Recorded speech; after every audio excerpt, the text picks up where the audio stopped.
నమ్ముకున్న భర్త ఇలా మోసం చేస్తారని అసలు ఎవరికి చెప్పుకోవాలో కూడా తెలియట్లేదు. మీ ఆయన వృత్తి ఏంటమ్మా? జాబ్ చేస్తారు సార్. అంతే కదా, కంప్లీట్ దొంగతనం అన్నా. అయ్యో లేదు సార్, జాబ్ చేస్తారు, మంచి వాళ్ళే సార్. మీ ఆవిడ నగలు తీసుకెళ్తాం చెప్పకుండా దొంగతనం కాదా? కాదా?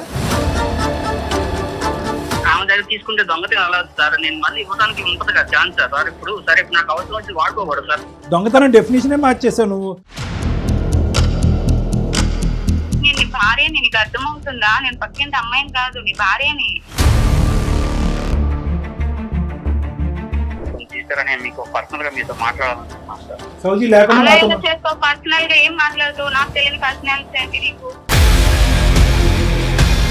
అమ్మా నువ్వు గుండెని రాయి చేసుకుని ఒక 2 నిమిషాలు విని. మనకేం నాకు తెలియకుండా నన్ను టార్చర్ చేసి స్టార్ట్ చేస్తాను సార్. ఏ రకంగా ఎవడు కాపర్లేదు. నాకు డబ్బులు ఇస్తావా లేదా, లేకపోతే నీకు కాపురం చేసి వస్తాను నన్ను బ్లాక్మెయిల్ చేస్తాను సార్. మా ఇంట్లో నేనే డబ్బులు దొంగతనం చేయమని నేనే చెప్పాను సార్. అది మాత్రం ఎక్కున్నాను సార్. అసలు ఏమన్నా బుద్ధి గడ్డి తిన్నావయ్యా? ఒక అమ్మాయి గురించి నువ్వు ఇంకా నువ్వే దొంగగా మారావు. నెక్స్ట్ ఇంకా అడిగితే నెక్స్ట్ ఇంకేం చేస్తావు? నా లైఫ్ మాత్రం ఈ ఒక్కసారికి తెలియదు. నీతో మాత్రం నేనైతే ఇంకా నీ లైఫ్ లీడ్ చేసుకోలేను కాదు. నేను చేసిన మిస్టేక్స్, నేను చేసిన తప్పుని నేను ఒప్పుకుంటా, నీ కాలు పట్టుకుంటాను.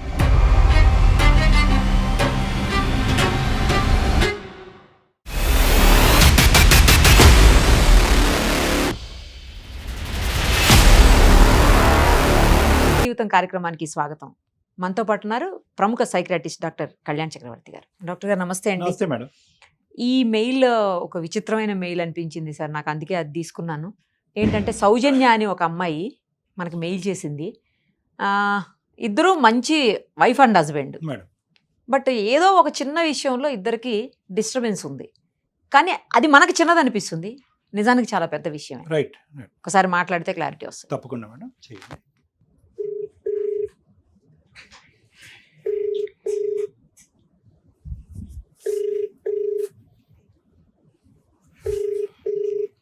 హలో హలో, సౌజన్య గారేనా? ఎవరండి? అమ్మా నేను నిరుపమ, సుమన్ టీవీ అందమైన జీవితం కార్యక్రమం నుంచి మీరు మాకు మెయిల్ చేశారు కదా. మ్యామ్ నేను అసలు అనుకోలేదు మేడం నాకు నా మెయిల్ కి మీరు రెస్పాన్స్ అవుతారని. అమ్మా thank you so much ma'am. అమ్మ మనతో పాటు డాక్టర్ కళ్యాణ్ చక్రవర్తి గారు కూడా ఉన్నారు. ఒక్కసారి మీ ప్రాబ్లం ఏంటో చెప్పండి. నేను కొంతవరకు చెప్పాను డాక్టర్ గారికి, బట్ మీరు చెప్తే ఇంకా క్లారిటీగా ఉంటుంది కదా. ఒక్కసారి చెప్పండి అమ్మా, దాన్ని బట్టి పరిష్కార మార్గాన్ని కూడా ఎదిగే ప్రయత్నం చేద్దాం. Okay ma'am. చెప్పమ్మా సౌజన్య. అసలు ఈ కాలంలో ఎవరిని నమ్మాలో ఎవరిని నమ్మకూడదో కూడా తెలియట్లేదు సార్. Point noted. సో నమ్ముకున్న భర్త ఇలా మోసం చేస్తారని అసలు ఎవరికి చెప్పుకోవాలో కూడా తెలియట్లేదు సార్. అందుకే మీకు మెయిల్ చేశాను. ఏంటమ్మా ఏంటా మోసం? మాకు 4 years అయింది సార్ మ్యారేజ్ అయ్యి. మ్యారేజ్ అయ్యి 4 years అయింది. రైట్. మా భర్తకి ఒక చెల్లి ఉంది సార్. మీ భర్త గారికి ఒక చెల్లి, నీకు ఆడపడుచు. ఆడపడుచు. ఆమెకి పెళ్లి సంబంధాలు కుదిరాయి సార్. పెళ్లి సంబంధాలు కుదిరితే ఇంకా మేము దానికి టూర్ కి వెళ్ళాం, బయట అందరం ఫ్యామిలీ మొత్తం అందరం కలిసి టూర్ కి వెళ్ళాం. ఓకే. టూర్ కి వెళ్ళి ఒక 2-3 days వచ్చి ఇంటికి వచ్చేసరికి మా ఇంట్లో దొంగలు పడ్డారు సార్. అయ్యో. దొంగలు పడి డబ్బులు, గోల్డ్ మొత్తం తీసుకెళ్లిపోయారు. పెళ్లికి కూడబెట్టింది అన్ని ఆడపడుచుకి డబ్బు అదే కూడబెట్టినవన్నీ తీసుకెళ్లిపోయారు. కేసు పెట్టారా? కేసు పెడదాం అనుకున్నాం మ్యామ్. మా భర్త వచ్చేసి పరువు పోయిద్ది, ఎందుకు పెట్టడము, మళ్ళీ పెళ్లి కుదిరింది కదా ఆగిపోయిద్ది అని చెప్పి వద్దని చెప్పారు. దొంగతనం పరువు ఎలా పోతుంది? సర్లేండి చెప్పండి. కేసు అయితే పెట్టలేదు మీరు, బట్ దాన్ని పట్టించుకోలేదు అనమాట. ఏదో జస్ట్ ఫార్మల్ గా ఫార్మాలిటీ కోసం పెట్టారు. కానీ కేసు పెట్టద్దని ప్రధానంగా అడిగింది ఎవరు? మీ హస్బెండ్. మా హస్బెండ్. అతనికి ఇష్టం లేదు. సరే చెప్పండి అమ్మా. డబ్బులు ఎలాగో సెట్ చేసి మా ఆయన ఆడపడుచుకి మ్యారేజ్ చేశారు. సో పెద్దవాళ్ళందరూ కూర్చొని మీ హస్బెండ్ కూడా కాంట్రిబ్యూట్ చేశాడు, అందరూ దగ్గరుండి మళ్ళీ పెళ్లి అయితే ఆగలే. పెళ్లి అయితే ఆగలేదు, బట్ డబ్బులు ఎలా అరేంజ్ అయ్యాయంటే పొలం అమ్మానమ్మా అని చెప్పాడు మా హస్బెండ్. పొలం అమ్మి చేస్తా. ఓకే ఓకే అని చెప్పాడు. చెప్తే దానికి మా మామయ్య కూడా డబ్బులు సగం ఏర్పాటు చేశాను అని చెప్పారు. అదే సగం డబ్బులు ఇచ్చారు అని చెప్పారు. అలా ఇలా చేసి పెళ్లి అయితే మొత్తానికి చేసేసారు సార్. పెళ్లి అయిపోయిందా? ఓకే సంతోషం. ఇప్పుడు మా హస్బెండ్ కి ఒక ఫ్రెండ్ ఉన్నారు. ఆ ఫ్రెండ్ వాళ్ళ భార్య వచ్చి నాకు ఫ్రెండ్. మేమిద్దరం ఒకసారి ఇలా బయట షాపింగ్ కి అలా వెళ్తే మా ఇద్దరికి కొంచెం మాట గొడవ వచ్చింది సార్. ఎవరు నీకుని మీ ఫ్రెండ్ కి? ఏం పేరు తన పేరు? కావ్య సార్. కావ్యకి నీకు ఒకసారి షాపింగ్ వెళ్తే కనుక మాట పెరిగి ఒక చిన్న గొడవ అయింది. చిన్న గొడవ గొడవ వస్తే ఆ మాటలో నోరు జారింది అనమాట. ఏం మీ ఆయన పెద్ద మంచోడు అనుకుంటున్నావా ఏంటి, మీ ఆయన వల్లే నా మొగుడు దొంగతనం చేయాల్సి వచ్చింది అని నోరు జారేసి చెప్పేసింది సార్. మీ ఆయన వృత్తి ఏంటమ్మా? జాబ్ చేస్తారు సార్. అంతే కదా, కొంపతీసి దొంగతనం అన్నా? అయ్యో లేదు సార్, జాబ్ చేస్తారు, మంచి వాళ్ళే సార్. దొంగతనం చేయటంలో ఈ అమ్మాయి చెప్పిన డీటెయిల్స్ చెప్పమ్మా నాకు, అసలు ఏమైందో. ఆ తర్వాత ఏం చెప్పింది? ఇంకా అంటే నువ్వు ఈ విషయం మళ్ళీ ఇంట్లో చెప్పే గొడవ పడకురా, ఇది కేవలం తన చెల్లి కోసమే చేశాడు, నువ్వు నగలు ఇస్తావో ఇవ్వవో అనే ఒక రీజన్ తో అలా చేశాడు అని చెప్పింది సార్ నాతో. ఎవరి నగలు ఎవరు గొడవ పట్టం అది కదా. నా నగలు. నీ నగలు అంతకు ముందు అడిగాడా మీ భర్త వచ్చి నిన్ను? నీ నగలు అడిగాడా? అడగలేదు సార్, అడగలేదు. అడిగితే నేను ఇచ్చేదాన్నేమో, బట్ నన్ను అడగకుండానే చేశాడు కదా సార్, అందుకే నాకు ఈ బాధ అవుతుంది. ఒకసారి ఇట్లా చెల్లి పెళ్లికి ఇలా డబ్బులు తక్కువ అవుతున్నాయమ్మా, నాకు నువ్వు నగలు ఇవ్వు అంటే ఓకే నేను ఇస్తాను ఇవ్వను అది పక్కన పెట్టి నాకు ఒక మాట అడగాలి కదా. ఆల్రెడీ స్టార్టింగ్ లో ఈమె బంగారం డబ్బులు అన్ని ఆమె కోసం రెడీ చేసినవే, అంటే అన్ని కుదవ పెట్టుకున్నారు, జాగ్రత్తగా పెట్టుకున్నవన్నీ పోయినాయి అని చెప్పింది కదా సార్. ఆ దొంగతనంలో పోయినటువంటి బంగారంలో నీ బంగారం కూడా ఉందా? నా బంగారం కూడా ఉంది సార్. మరి నాకు ఆ మాట చెప్పలేదు. Right, okay. సో ఏంటమ్మా ఇప్పుడు కొద్దిగా ఇప్పుడు వివరంగా చెప్పు. మీ కావ్య ఇలా చెప్పిన తర్వాత కావ్య మాటలు నిజం అన్నట్టుగా నువ్వు అనుకున్నావా, లేదంటే వివరాలు అడిగావా? అడిగాను సార్, ఇంటికి వెళ్ళి అడిగాను నేను తనకి. గట్టిగా మాట్లాడితే చేశాను, చెల్లి పెళ్లి కోసం చేశాను, నువ్వు నగలు అడిగితే ఇస్తావో ఇవ్వవో అని అలా చేయాల్సి వచ్చింది అని చెప్తున్నాడు. డబ్బులు కూడా సార్ రెండువి. కాదమ్మా, మీ ఆయన డబ్బులు ఎందుకు పట్టుకెళ్ళిపోతాడమ్మా? అంటే మీ ఈ పెళ్లి గురించే పట్టుకెళ్ళిపోయాడా? అదేమో సార్ నాకు తెలియదు, నేను అందుకే కదా సార్ మీకు మెయిల్ చేసింది. అది కదమ్మా, నువ్వు అడిగినప్పుడు మీ ఆయన ఏం చెప్పాడమ్మా? మీ ఆయన అంటున్నారు చెల్లి పెళ్లి కోసమే చేశాను అంటున్నారు. ఈ డబ్బులతోనే ఆ పెళ్లి చేశాడా? ఏమో సార్, పొలం అమ్మాను అంటున్నాడు, మా మామయ్య నేను డబ్బులు ఇచ్చాను అంటున్నాడు. నాకు తెలియదు సార్, ఒకసారి మీరు కూడా అడగండి సార్. అడుగుతాంలే అమ్మా, అడుగుతాం. కొంతవరకైనా నువ్వు వివరాలు చెప్తే ఆ తర్వాత మీ హస్బెండ్ కి ఫోన్ కాల్ కలిపితే కనుక బాబు నువ్వు ఎందుకు దొంగతనం చేసావు, నీ వృత్తి ఏంటి, ధర్మం ఏంటని మేము అడుగుతాం. దానికంటే ముందు సో ఇక్కడ జరిగినటువంటిది కావ్య ఏమని చెప్పింది అంటే, మీ ఇంట్లో దొంగతనం చేసినటువంటిది మీ ఆయన మా ఆయన ఇద్దరు కలిపి చేశారు, మీ ఆయన ప్రోత్సహించి టెక్నాలజీ చెప్తే మీ ఆయనతో కలిపి దొంగతనం చేశాడు అని మీ ఇద్దరు గొడవ పడినప్పుడు ఆ అమ్మాయి నోరు జారి ఈ విషయం చెప్పింది. అది వెళ్ళి మీ హస్బెండ్ అడిగితే మీ హస్బెండ్ అదంతా కరెక్టే అన్నాడు, కానీ ముందు వెనకట్ల తల తోక లేకుండా మాట్లాడాడు. అది నీకు అర్థం కాక నువ్వు మాకు ఈమెయిల్ పంపించావు. ఈమెమో గట్టిగా ఆయన అడగలేకపోతుంది, అంతే కదా.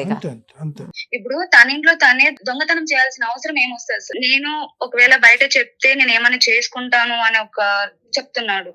ఎవరు చెప్పక్కర్లే, మీ కావ్య చెప్పేటట్టుంది అందరికి. ఎందుకు ఇలా చేస్తున్నాడని తెలియక మీకు మెయిల్ చేశాను. సరే ఒకసారి కలుపమ్మా, ఫోన్ కలుపు. అతని పేరు?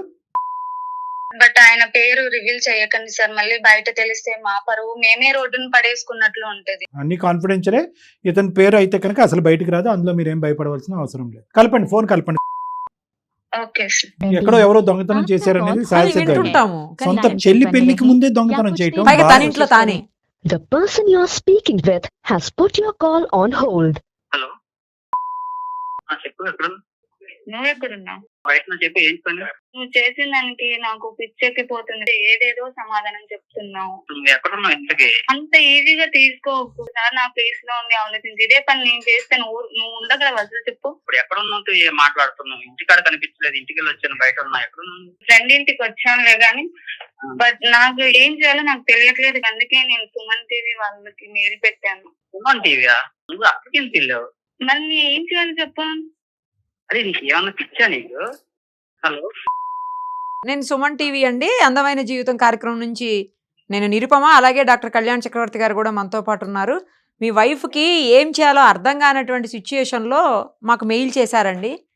సో దానికి ఏమన్నా పరిష్కారం ఆలోచిద్దాము, దానికి పరిష్కార మార్గం చూపిద్దామని చెప్పేసి నేను డాక్టర్ కళ్యాణ్ చక్రవర్తి గారు ఇద్దరం ట్రై చేస్తున్నాము. మీరు ఆమెనేమి తిట్టకండి, ఆమె చాలా కన్ఫ్యూజన్ స్టేటస్లో ఉన్నారు, ఆ మైండ్ అంతా కూడాను. ఒక్కసారి సార్తో మాట్లాడండి, సార్ మీతో మాట్లాడాలనుకుంటున్నారు. హలో సార్ చెప్పండి సార్. కాదు, ఇప్పుడు ఇది చాలా ఇంపార్టెంట్ ఇష్యూ కదండి, మీరు భయపడవలసిన అవసరం ఏముంది? ఎలాగ మీ వైఫ్కి తెలిసి ఇష్యూ మా వరకు వచ్చింది ఈ సబ్జెక్ట్ అంటే ఆ అమ్మాయికి అసలు అర్థం కావట్లేదు. ఇదేంటి ఇంటి దొంగ ఏంటి, భర్త దొంగ ఏంటి అనే కాన్సెప్ట్లో ఆ అమ్మాయి అసలు ఈ చిక్కుముడికి సమస్య ఎవరిని అడగాలి? మీ పేరెంట్స్ని అడగాలా, ఇరుగు పొరుగుని అడగాలా, మీ స్నేహితులను అడగాలా అనేటటువంటి తన స్నేహితురాలు గబుక్కని నోరు జారి చెప్పిందంట. అది ఇంట్లో అడగగానే మీరు కూడా ఒప్పుకున్నారంట. ఏంటో అది ఒక క్లారిటీ వస్తే ఆ అమ్మాయి అన్న ప్రశాంతంగా పడుకుంటుంది మీ భార్య. ఇదేం దొంగతనాలు? ఇది మొదటిసారి దొంగతనం, ఇంతకు ముందు కూడా చేశారా? సార్ ఆ దొంగతనం ఎలా అంటున్నారు సార్? అది మరి ఏం తనం? ఇచ్చిన డబ్బులు మా డాడీ ఇచ్చిన డబ్బులు ఆ డబ్బు తీసుకున్నాను కదా, అట్లా ఎందుకు అనుకుంటారు సార్? ఇప్పుడు మీరు ఎలా చెప్పాలి సార్ నా విషయం తెలియకుండానే? అందుకే మిమ్మల్ని అడుగుతున్నాం, దొంగతనం కాదంటే ఏం మీ ఆవిడ నగలు తీసుకెళ్తాం చెప్పకుండా దొంగతనం కాదా? కాదా? ఆమె దగ్గర తీసుకుంటే దొంగతనం ఎలా సార్? నేను మళ్ళీ ఇవ్వడానికి ఉంటది కదా ఛాన్స్ సార్. ఇప్పుడు నాకు అవసరం వచ్చి వాడుకోకూడదు సార్. దొంగతనం డెఫినేషనే మార్చేసావు నువ్వు. కాదు, మీ వైఫ్ నగలు తీసుకెళ్లిపోయి ఇది దొంగతనం ఎలా అవుతుంది, నా వైఫ్ నేను తీసుకెళ్ళకూడదు అని అడుగుతారు, ఒక మాట చెప్పి తీసుకుపోవచ్చు కదా. ఏంటి అడ్డంగా వాదిస్తే అయిపోద్ది, దొంగతనం మంచితనం అవుతుందా? మా ఆవిడ నేను డైరెక్ట్ గా ఏ మొక్క మీద అడుగుతాను సార్, మా చెల్లికి వస్తుంది డబ్బులు అని. నాకున్న ప్రాబ్లం వల్ల ఏంటంటే నేను అలా చేయాల్సి వచ్చింది. మీ ప్రాబ్లం ఏంటి? కొన్ని అవసరాలు ఉంటాయి కదా సార్, ఇంపార్టెంట్ పనులని. దానికి కొన్ని మరీ చెప్తా పెళ్ళానికి తెలియకుండా ఇంట్లో ఇంపార్టెంట్ పనులు, ఇంట్లో దొంగతనం చేసే అంత లెవెల్కి ఉండే అవసరం ఏంటి నీకు? అది మీ భార్యకి చెప్పకుండా అవ్వాల్సిన అవసరం ఏంటి? మీ భార్యకి చెప్తే కనుక ఇదిగోండి నా బంగారం తీసుకెళ్లి తాకట్టు పెట్టండి, ఆ ప్రాబ్లం నుంచి బయటపడటానికి ట్రై చేయండి అంటే నీ ప్రాబ్లం మీ భార్య ప్రాబ్లం కాదా? అవును, నన్ను అడిగితే నేను ఇస్తాను. అమ్మా ఏదమ్మా చెల్లికి కొంచెం డబ్బులు అవసరం ఉంది, నువ్వు బంగారం ఇవ్వద్దు, నేను అడిగితే నేను ఇందాక అమ్మాయిని అదే అడిగావు, అమ్మ నిన్ను అడిగాడా లేదా అంటే అసలు నా పల్లెత్తి మాట కూడా అనలేదు సార్, నాకు తెలియదు అసలు అన్నది. అడిగితే ఇచ్చుండేది కదా ఆవిడ. అందుకే కేసు పెట్టద్దు అన్నట్టున్నాడు. Absolutely madam. మామ ఇచ్చిన డబ్బులు ఏంటి? అది కూడా అన్ని చెప్పడానికి ఎలాగ నీకు కొన్ని చెప్పలేని సిచ్యువేషన్ ఉన్నా అదే కదా, ఏంటో ఆ సిచ్యువేషన్. సిచ్యువేషన్ తగలయ్యా. నేను నీ భార్యని, నీకు అర్థమవుతుందా? నేను పక్కింటి అమ్మాయిని కాదు, నీ భార్యని. చెప్పలేని విషయాలు ఉంటాయి అని చెప్పే సిచ్యువేషన్. ఏంటి సౌజీకి చెప్పలేని విషయాలు ఏంటో? సౌజీకి చెప్పలేని విషయాలు మళ్ళా అనేటప్పుడు నేను నీ భార్యను కదా. ఇది ఒక మంచి ఇప్పటికైనా అర్థం చేసుకో, ఇది ఒక మంచి వేదిక. ఈ వేదిక సాక్షిగా నీ మనసులో ఏంటి ఆ సిచ్యువేషన్ అన్నది చెప్పేసేయి ప్లీజ్. సార్ నాకు చిన్న రిక్వెస్ట్ సార్, ఇప్పుడు మా సౌజీ ఉంది కదా, తను కొంచెం కాన్ఫిడెన్స్ కొంచెం తీసారని మీకు పర్సనల్ గా మీతో మాట్లాడాలనుకున్నాను సార్. సౌజీ లేకుండా పర్సనల్ గా ఏం మాట్లాడుతావు? నాకు తెలియని పర్సనాలిటీ ఏంటి నీకు? చెప్పు నాన్న, మళ్ళీ సౌజీ లేకుండా ఎందుకు? ఎలాగ నువ్వు చెప్పినా మళ్ళీ సౌజీని కలపాల్సింది. ఇప్పుడు నాకు తెలియని పర్సనాలిటీ వాళ్ళతో నువ్వేం మాట్లాడుతావు చెప్పు? ఆ అమ్మాయి ఉండాలి, ఆ అమ్మాయికి తెలియాలి ఇది అమ్మాయి బంగారం, ఇది మీ ఇంటికి సంబంధించినటువంటి డబ్బు, మీ ఇంటి దొంగతనం చేశారు మీరు, దానికి దొంగతనం కాదు మంచితనం అని మీరు అన్నా కూడా మీరు చేసినటువంటి ఆ మంచి కార్యక్రమం ఏంటి, దేనికి అది తీసుకెళ్లి పెట్టుబడి పెట్టారన్నది ఆ విధంగానే చెప్పండి. మేము దొంగతనం అనే పదం వాడం. నేను లేకుండా నువ్వు వాళ్ళతో చెప్పినా ఇంకా నేనైతే నీతో ఉండదలుచుకోను, సరేనా? నువ్వు నా దగ్గర దాచి ఉంచాల్సిన విషయాలైతే నీతో నేను కాంప్రమైజ్ చేయాల్సిన అవసరం కూడా లేదు. అదిగో ఈ విషయమే దాస్తారు, ఇంకొక విషయం దాస్తావు. కొన్ని విషయాలు కొన్ని విషయాలు అన్నాను కదా, అదేంటంటే నాకేంటంటే పాస్ట్ లో ఏంటంటే ఒకరితో నాకు ఒక దగ్గర ఉంది సార్. బాబు అలాంటి బంగారం లాంటి మాటలు ఇంకొకసారి చెప్పండి. ఏంటి పాస్ట్ లో మీకేముంది? పాస్ట్ లో ఏంటంటే నేను ఒకరితో ఏంటంటే నాకు ఒక ఎఫ్ఐఆర్ ఉంది. నేను అతనితో కొన్ని రిలేషన్ ఉన్నా, నాకు పెళ్లి అవుతుంది సార్. ఏంటి పెళ్లి అవ్వకముందా? పెళ్లి అవ్వకముందు అన్నాడు. పెళ్లి అవ్వకముందు. అమ్మా నువ్వు గుండెని రాయి చేసుకుని ఒక 2 నిమిషాలు విను. చెప్పండి అయ్యా. పెళ్లి చేసుకున్న సిచ్యువేషన్ దాకా కూడా వెళ్ళాం సార్. ఆ టైంలో ఏంటంటే కొన్ని అనుకోని కారణాల వల్ల ఏంటంటే మా అమ్మ నాన్న చూసిన సంబంధం కాబట్టి నేను ఇక్కడ సౌజీని పెళ్లి చేసుకోవాల్సి వచ్చింది సార్. ఓకే, ఇదంతా ఇప్పుడు ఫస్ట్ టైమా ఇది సౌజీకి? అమ్మ సౌజీ జీవితంలో వేరే అమ్మాయి ఉండేది ఇది వరకు, తల్లిదండ్రుల యొక్క మాట కాదని లేక వచ్చి నిన్ను పెళ్లి చేసుకున్నాడు అన్నది నీకు తెలుసా? ఇదే ఫస్ట్ టైమా మీరు వింటాం? నాకు తెలుసు సార్ ఈ విషయం. బాబోయ్, మాకున్న పర్సనల్ ఇష్యూ వల్ల ఏంటంటే మా ఇద్దరు మధ్య గొడవలు జరిగింది సార్. ఎవరికి? నన్ను ఇలా కొంచెం ఇబ్బంది పెట్టడం స్టార్ట్ చేసింది. కాదు, ఎవరిని నిన్ను ఇబ్బంది పెట్టేది ఎవరు? ఎక్స్ గర్ల్ ఫ్రెండ్ అంట. అంటే మీరిద్దరు ఇంకా కాంటాక్ట్ లోనే ఉన్నారా? ఇంకా కాంటాక్ట్ లోనే ఉన్నారు. అవును సార్. మనకేం తెలియకుండా నన్ను టార్చర్ చేసి స్టార్ట్ చేసింది సార్. ఏ రకంగా ఎవడు కాపర్లేదు. పర్సనల్ గా మేము కలిసిన కొన్ని ఫొటోస్ కానీ కొన్ని వీడియోస్ కానీ కొన్ని ఉండటం వల్ల ఏంటంటే తను నాకు బ్లాక్ మెయిల్ చేయడం స్టార్ట్ చేసింది సార్. ఫోటోలు వీడియోలు పెట్టి నీ ఎక్స్ గర్ల్ ఫ్రెండ్ అనేటటువంటిది నిన్ను ఓవర్ పొసెసివ్ గా నిన్ను గుప్పెట్లో పెట్టుకోవడం గురించి బ్లాక్ మెయిల్ చేసి నేను కూల్ చేస్తాను, నువ్వు ఎప్పుడు లైఫ్ లాంగ్ హ్యాపీగా ఉండకుండా చేస్తాను అని నన్ను రోజు టార్చర్ చేస్తున్నారు. ఆ రకంగా నాకు నా నుంచి డబ్బులు అప్పుడప్పుడు అవసరమైనప్పుడు డబ్బులు తీసుకుంటాను అవసరాలకి. ఆ టైంలో నేను ఏం చేయని సిచ్యువేషన్ ఉన్నా నా తప్పు నేను తప్పు చేసాను సార్, ఒప్పుకుంటాను. నాకు డబ్బులు ఇస్తావా లేదా లేకపోతే నీకు కాపురం చేసి కొట్టాను నన్ను బ్లాక్ మెయిల్ చేస్తాను సార్. ఎంతకాలం పెళ్ళైనటువంటి ఎంతకాలం తర్వాత ఆ అమ్మాయి మళ్ళీ మీకు ఫోన్ చేసి బ్లాక్మెయిల్ చేయడం మొదలుపెట్టింది? పెళ్ళైన 1 year తర్వాత నుంచి నాకు మళ్ళా స్టార్ట్ చేసి రైట్, ఓకే. అయితే ఇప్పుడు ఏం చేసావు? ఈ బంగారాన్ని ఈ డబ్బుని అంతా తీసుకెళ్ళి ఏం చేయాలి సార్? పని ఏంటంటే నువ్వు నాకు డబ్బులు ఇస్తూ నాకు డబ్బులు కావాలంటే నన్ను రోజు టార్చర్ చేయడం వల్ల నాకు ఏం చేయాలో తెలియక నాకున్న ప్రాబ్లమ్స్ ఇక్కడ దీనికి ఏ రకంగా చెప్పాలో, తను తీసుకొస్తే నా ఫోటోలు బయట పెట్టేవి చేస్తే నా యొక్క ఫ్యామిలీ ఏ రకంగా బయటపడుతుందో, నా పరువు ప్రతిష్టలు అన్ని పోతాయో, నాకు ఏం చేయాలి సిచ్యువేషన్ లో. తను డబ్బులు కావాలంటే నేను చేసిన మిస్టేక్ వల్ల నా డబ్బులు సర్దించుకుని ఈ ఒక్కసారి ఏదో ఒకటి అయిపోతుంది. నాకు తెలిసిన ఫ్రెండ్ ద్వారానే మా ఇంట్లో నేనే డబ్బులు దొంగతనం చేయమని నేనే చెప్పాను సార్. అది మాత్రం ఎక్కున్నాను సార్. అసలు ఏమన్నా బుద్ధి గడ్డి తిన్నావయ్యా? మీ ఇద్దరి మధ్య ఇప్పుడు నుండి ఇస్తే మళ్ళీ తర్వాత అడగదా సార్? ఇప్పుడు మేడం, 10 లక్షలు ఇస్తాడు, రేపు 20 లక్షలు 20 అడుగుతుంది, జీవితాంతం అడుగుతుంది. అడుగుతానే ఉంటది కదా. ఏంటంటే బ్లాక్ మెయిల్ చేసేటటువంటి వాళ్ళ ఉద్దేశమే అది, ఎంత కావాలంటే అంతవరకు వాడుకుంటారు. నా లైఫ్ లో నేను చాలా తప్పులు చేశాను. ఆ తప్పులు తీసుకునే క్రమంలో ఇది ఒక నేను చేసిన పెద్ద మిస్టేక్ నా లైఫ్ లో. తను ప్రేమించాను. నువ్వు మిస్టేక్ చేసిన ఇప్పుడు మాత్రం నీతో నేను కాంప్లైంట్ చేస్తా అనుకుంటున్నావా ఏమో? ఒక అమ్మాయి గురించి నువ్వే దొంగగా మారావు. నెక్స్ట్ టైం ఇంకా అడిగితే నెక్స్ట్ టైం ఇంకేం చేస్తావు? ఇంకేం ఇస్తావు అనేది ఒకటి. ఇప్పుడు వరకు మీరు చెప్పినటువంటిది నిజమని ఎలా నమ్ముతాం మేము? ఇదొక కథేమో, ఇదంతా కథేమో. ఆ అమ్మాయి బ్లాక్ మెయిల్ చేస్తుంది, ఇదంతా కూడా. నిరుపమ మేడం ఆ అమ్మాయితో కూడా మాట్లాడొచ్చా గారు? చెప్పండి. మీరు చెప్పేదంతా నిజమని ఎలా నమ్మాలి? నా దగ్గర తనతో ఉన్న ఫోటోస్ వాటిన్న ప్రూఫ్ మెయిల్స్ అన్ని తనతో ఉన్నాయని మీకు పెడతాను. నా లైఫ్ మాత్రం ఈ ఒక్కసారికి సేవ్ చేయండి. ఈ ఒక్కసారికి సేవ్ చేయాలి అంటే ఒకటి, మేము చేయవలసినటువంటి ఎంక్వైరీ మేము చేస్తాము. మీరు వద్దన్నా కూడా ఆ అమ్మాయితో మాట్లాడాలి మేము. ఎందుకంటే మీ కాపురం కాపాడాలి అంటే కనుక ఆ అమ్మాయి దగ్గర మీరు పోగొట్టుకుని దొంగతనం చేసి ఆ అమ్మాయికి సమర్పించుకున్నది అంతా కూడా వాపస్ తీసుకురావాలి. ఫ్యూచర్లో ఆ అమ్మాయి ఈ విధంగా మళ్ళీ బ్లాక్మెయిల్ చేయకుండా మీ తరపున మేము కూడా వచ్చి, మీతో పాటు మేము వచ్చి పోలీస్ కంప్లైంట్ కూడా ఇవ్వాల్సినటువంటి ఆవశ్యకత ఉంది. ఇది ఇక్కడ కప్పేసి దాచిపెట్టేటటువంటి అంశం కాదు. అన్నిటికంటే ముఖ్యంగా సౌజన్యకి మీకు ఇద్దరికి తెలియవలసింది, ప్రత్యేకంగా సౌజన్యకి తెలియవలసింది ఏంటంటే, ఏదైతే ఉందో ఇది కేవలం బ్లాక్మెయిల్ మాత్రమే. ఇంక ఇతరత్ర ఏ రిలేషన్షిప్ ఆ అమ్మాయితో మీకు లేదు కదా? అవును, లేదు సార్. నీతో మాత్రం నేనైతే ఇంకా లైఫ్ లీడ్ చేసుకోలేను సార్. నేను చేసిన మిస్టేక్, నేను చేసిన తప్పుని నేను ఒప్పుకుంటాను, నీ కాలు పట్టుకుంటాను. ఈ ఒక్కసారికి నన్ను క్షమించి నన్ను ఈ జీవితంలోకి నన్ను బాధ. నిన్ను ఇక్కడ బలంతం పెట్టి బెదిరించేటటువంటి అవకాశం ఎవరికీ లేదు. ఎందుకంటే అన్ని విధాలుగా మోసపోయింది ఎవరంటే నువ్వు. కానీ ఇక్కడ అదృష్టం నీ వెంట ఉండటం వల్ల ఇప్పటికీ కూడా నీ భర్తను, ఏ భర్తనైతే కనుక నువ్వు ఇష్టపూర్వకంగా పెళ్లి చేసుకున్నావో ఆ భర్త యొక్క క్యారెక్టర్, నమ్మకం అనేటటువంటిది ఇప్పటికి కూడా అలాగే పదిలంగా ఉంది. ఇది నువ్వు ప్రధానంగా గుర్తుపెట్టుకోవాల్సినటువంటి అంశం. పోయినటువంటి డబ్బులు, బంగారం ఎందుకు పోయినాయి అనేది నీకు తెలుసు, మాకు తెలుసు, అందరికీ తెలుసు. దాన్ని 1కి 2 సార్లు డబుల్ వెరిఫై చేసుకుంటాం. ఇతను ఇష్టపూర్వకంగా ఆ అమ్మాయితో వెళ్ళి ఇచ్చాడా, లేదంటే అదే రిలేషన్షిప్ కంటిన్యూ అవుతుందా లేదన్నది మేము వెరిఫికేషన్ చేసుకుంటాం. ఒకప్పుడు అటువంటిది ఏమీ లేదు అని ఇప్పుడు అతను అన్నటువంటి మాటల ప్రకారం ఇతను చెప్పినటువంటిది నిజం అనుకుంటే కనుక దయచేసి ఒకటి అర్థం చేసుకోండి. ఇతను ఆ అమ్మాయి చేసినటువంటి బ్లాక్మెయిల్కి ఎక్కడ నీతో పాటు ఉండేటటువంటి ఈ బంధం తెగిపోద్దు అనేటటువంటి భయంతో ఏం చేయాలో తోచక ఆ గతం అన్నీ కూడా అతను పబ్లిక్ చేసి పరువు తీస్తుందేమో, కుటుంబ సభ్యుల దగ్గర నీ దగ్గర పరువు తీసి ఈ పరిస్థితి వస్తుందేమో అనేటటువంటి భయంతో ఇంట్లోంచి తీసుకెళ్ళి అక్కడ సమర్పించుకున్నాడు. దాన్ని మనం అందరం ఖండిస్తున్నాం. అంటే పాపం అతను చేసినటువంటిది ఏంటంటే ఈ కాపురం కాపాడటం గురించి ఇక్కడ తీసుకెళ్ళి అక్కడ ఇచ్చాడు. అక్కడికి కాపాడడం గురించి నాకు ఒక మాట చెప్తే సరిపోయేది కదా. చెప్తే ఎట్లా తీసుకుంటావో తెలియదు కదా.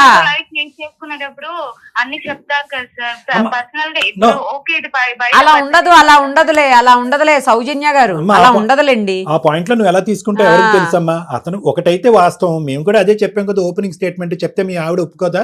ఆ అమ్మాయిని వచ్చి మందలించి మీ ఇద్దరు కలిపి వెళ్ళి పోలీస్ స్టేషన్ లో కేసు పెట్టి ఉండేవారు కదా అని చెప్పి మేము చెప్పాం కదా.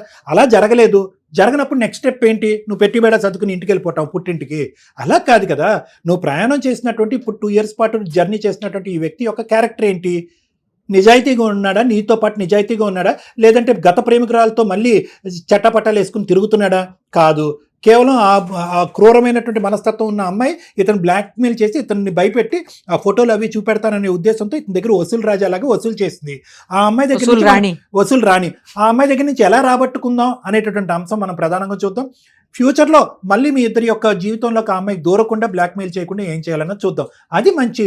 ఒకప్పుడు ఇతర క్యారెక్టరే బ్యాడ్ అంటే కనుక నేను నిరుపమ మేడం 2 నిమిషాలు కూడా నీ చేత అతని చేత నీ చేత అతనితో కాపురం చేయించి ఉండేవాళ్ళం కాదమ్మా. ఒక్క అవకాశం ఇవ్వండి.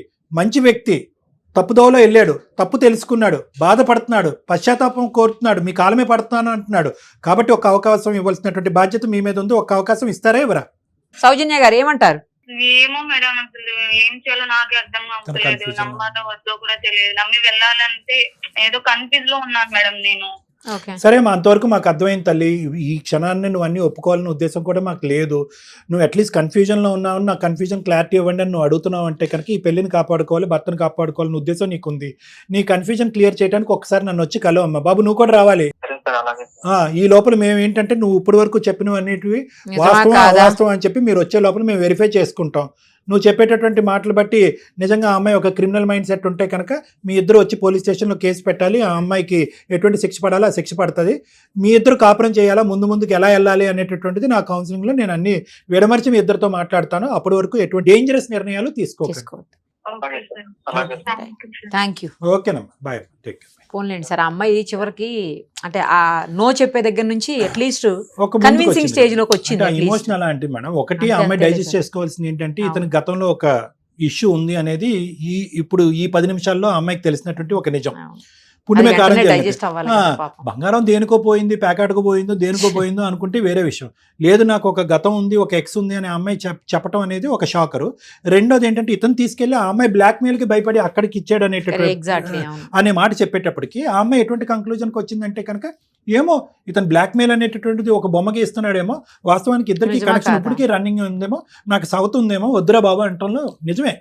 సో మనం ఏంటంటే ఏదో బ్లైండ్ గా నమ్మేసి కలిపేయటం కాకుండానే మనం కొద్దిగా బ్యాక్గ్రౌండ్ ఒకసారి, వెరిఫికేషన్ చెక్ చేసి చేద్దాం. వీళ్ళిద్దరిని కౌన్సిలింగ్ పిలిచిన తర్వాత అతను చెప్పిన మాట నిజమైతే కనుక ఖచ్చితంగా కలిపి లీగల్ గా వాళ్ళిద్దరిని ఆ అమ్మాయిని ఏం చేయాలో కూడా చేయొచ్చు, వీళ్ళిద్దరిని కలపడంతో పాటు. Sure madam. Right. Thank you so much.